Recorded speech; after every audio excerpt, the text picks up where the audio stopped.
Ndio lazima unafika hapo mzamta. Wewe mzamta. Mzamta. Wewe mzamta.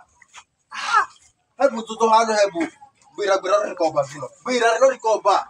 Unaona yule mchangu yuno. Yu mchangu haukana wiki nyingahe wiki mbili. Sasa hivi hata anaanza nyumbani anaamba na mimba. Unasikira? Mzamta yu na malafunga shughulishe.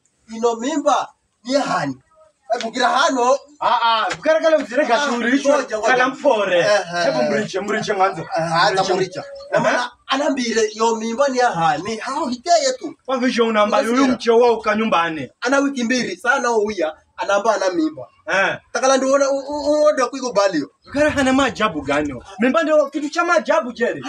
Bukara kwani no ukaore kana mimba onyevu na noya na mimba. Why? Bukara nikuze swali mwenga.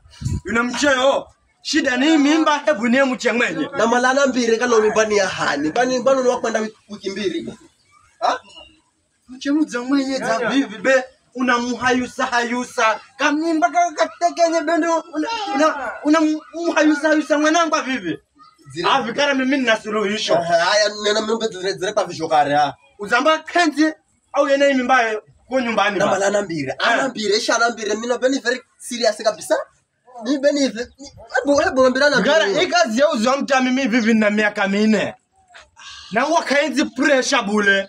Na wenzani muhale yu mcheo akaleka nyumbani siku 2 tau ananambira kala mimba waembozali. Bukara ni uzakwa cha kuni udi Bukara. Hapo rezo manyino mimba ya hani we. Uzakwa cha kuni udi Bukara. Mama, wewe ingia hapo ndani. Wewe. Sikiza. Amaro zokimbira la haha. We, hinda nyumbani umu mtata mala anashwa malajo. Hinda kuna video kushulisha mala pombe tozi. Unajenga kwa mimba na wivu nao. Jenga.